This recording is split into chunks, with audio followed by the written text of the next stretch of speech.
And that's the first test for the Gospels, it seems to me. We have to find out, are the Gospels written early enough so that the people who say they wrote them could actually have been there to see what they say they saw? Make sense? So here we have the ministry of Jesus, 30 to 33 AD, and we have the first place that the church comes together and says, okay, these are the reliable eyewitness accounts you guys can trust. That's not the Council of Nicaea, that's the Council of Laodicea. Not until 363 AD does anybody say, these are the Gospels we can trust. What could have happened between those 330 years? A lot of time. What if the Gospels were actually written late, like much closer to the time of the council than they were to the time of the event? You shouldn't trust them, because that means they're written by people who weren't even present at the time of the actual events. If that's the case, if they're written late, you can just chuck that stuff. I would not trust a witness who came to me who was born in 1975 and tried to tell me about a crime that occurred in 1970. You couldn't call her a witness. That's the problem. On the other hand, if we can figure out that these were written earlier, closer to the time of Jesus' actual life, we can at least know that the first criteria has been met. Could they still be lying? Yes. But at least we would know they're lying at the time of the actual event. That'll help us. So we're going to take a look at this right now. How do we know when these were written? When were the Gospels written? Well, I was moved when I read through the Gospels. I'm looking for pieces of circumstantial evidence to build a circumstantial case. It seems to me what's missing in the Gospels, for example, is any description of the destruction of the temple. It'd be wise to include it seems to me, because Jesus is going to talk about it, he's going to predict the destruction in Matthew 23. Why wouldn't you include the actual destruction of the temple? It's going to happen in 70 AD when the Roman army comes in and sieges. As a matter of fact, the siege of the city is also missing. They laid a siege around the city about 2 or 3 years before the actual destruction of the temple. It'd be a great opportunity for Peter, when he's talking in 1 Peter about suffering, to reference the siege of Jerusalem, where they starved out and eventually collapsed the walls and destroyed the temple. What a great place to talk about suffering. Why is there no mention of the siege anywhere in Scripture? Why is there no mention of Paul's death? Why is he still alive at the book of Acts when it ends? You know he dies around 64, 67. He's martyred in Rome. Why not mention his martyrdom? I mean, you mentioned Stephen's martyrdom in the book of Acts. You mentioned the martyrdom of James, the brother of John. Paul's a pretty big figure in the book of Acts. Why don't you mention his death? Why don't you mention Peter's death? Why don't you mention James, the brother of Jesus? He dies in 61. The 3 biggest players in the book of Acts, and you don't describe their death? Why not? Do you know why, right? Because the book of Acts was written before. The book of Acts is written before all these things actually occurred. That's the most reasonable inference from the evidence, is that Luke is writing sometime before these events had occurred. Now, I'm going to be conservative. I'll put it right here at 60.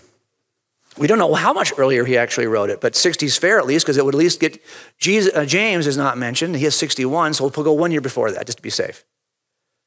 But we also know that Luke tells us he writes 2 books. What's he write before the book of Acts? The Gospel of Luke. Now we got to predate the Gospel of Luke. That's going to come sometime before the book of Acts. How much earlier? I put it at 53. Why? Because of a couple pieces of internal evidence. First of all, we see that he tells us in the book of Acts, in the first chapter, that he writes something prior to this. And he mentions someone named Theophilus. He'll also mention that name in the first chapter of the Gospel of Luke. So that's the book he's writing prior to this. I think it's fair to assess that way, to examine it that way. But look at what Paul does here in a letter to Timothy, called 1 Timothy. He writes this letter around 63, 64. I'll be honest with you, there are some biblical skeptics who don't even want to attribute this letter to Paul. They'll say this letter to Timothy is not a genuine Pauline letter. I think it is, but there are skeptics. I'll just give you that so you have for fair warning. But here's what Paul writes to Timothy. He says, look, I love this when I first read it, because as a detective, I'm trying to figure out what would the New Testament people call Scripture. Are they just referring to the Old Testament? Is there any internal evidence that tells me what the canon is very early in history? Look at what Paul says, though. He says to Timothy, the elders who direct the affairs of the church are well worthy of double honor, especially those whose work is preaching and teaching. For the Scripture says, oh, that's great. Thanks for saying that, Paul, because now I'm going to figure out, you're about to tell me what you think Scripture is. Because I want to know. And he says, 2 quotes. Do not muzzle the ox while it's treading out the grain. Where's that from? Deuteronomy, Old Testament. Then he says, well, I mentioned 2 pieces of Scripture. he says the worker deserves his wages. Where does that come from? Well, that's not an Old Testament passage. That's a New Testament passage from the Gospel of Luke, chapter 10. So he's quoting Luke's gospel as early as 63 AD and calling it scripture to somebody who should know if it is or isn't. Now, what's great about that is it appears that it'll be out there longer, right? It's probably been around for a while longer than that. That's why Timothy recognizes it as scripture. But how much earlier has it been out there? Well, I look at another book that no skeptic doubts came from Paul. Even Bart Ehrman, the famous biblical skeptic, would agree that this is a genuine Pauline document. And unfortunately, it's much earlier than 1 Timothy. It's at 53 to 57, where Paul is going to describe the Lord's Supper. And when he describes it, I first read it, I thought, that's interesting, because every gospel writer describes the Lord's Supper. The Lord's Supper is in every single gospel. But only one writer describes it the way that Paul does, saying that when Jesus did it, he said, drink this in remembrance of me. Well, where does that come from? Got any guesses? He is quoting Luke in chapter 22. So he's referring to Luke twice in his writing, and in one of these, he's writing as early as 53 to 57, and I think he's referencing the exact same thing that Luke is referencing. There's good reason to believe that Luke's gospel then has to predate this, and I would just put it, I won't predate it too much, I'll just put it at the exact same date. How's that, 53? Just to be safe, I think that's reasonable. Now, I remember when I first started examining the Gospels, I was struck by the claims of Mark. Who the heck is Mark? He's not an eyewitness. Why is he writing a gospel? Well, in the first century, a church leader named Papias wrote that Mark was chronicling the teaching of Peter.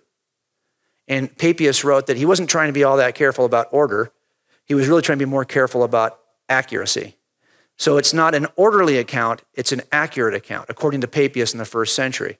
That was interesting to me because Luke, when he writes his gospel, he starts it off by saying that many have undertaken to drop an account of the things that have been fulfilled among us, just as were handed down to us by those who from the first were eyewitnesses and servants of the word. So Luke's not an eyewitness, he's a historian. Therefore, since I myself have carefully investigated everything from the beginning, it seemed good to me also to write an orderly account for you, most excellent Theophilus. That's interesting. If you're writing an historical account, wouldn't I assume it's orderly? I think that Luke here is quite possibly referring to the disorderly account of Mark. His is now an orderly account. Who does he quote, by the way, more than anyone else in his gospel? Mark. So I have to place Mark ahead of Luke. I'm not going to place him a lot ahead of Luke, but a little bit, and that puts us very easily within the lifetime of the eyewitnesses. The early dating of the Gospels, I think, is actually the best inference from the circumstantial evidence. And if it's early, there are problems for those who are skeptical, because you've got to say to yourself, well, did it change over time? And it doesn't mean it's true. It just means it's written at least at the time that an eyewitness would have written it. By the way, why didn't they write it right away? Why did they wait 12, 15 years to write it? I'm thinking, why didn't they take notes and stick that thing on Facebook right away? That's what I would have done. Well, because I think that the apostles genuinely thought that Jesus would come back in their lifetime. And if that's the case, there's not much need, aside from orally. Let's get the information out quickly, because he's going to be back any day now. And then after they see people like Stephen and James being martyred, the brother of John, you start to see gospels appear. Now it's time to start writing stuff down. We're not sure when he's coming back.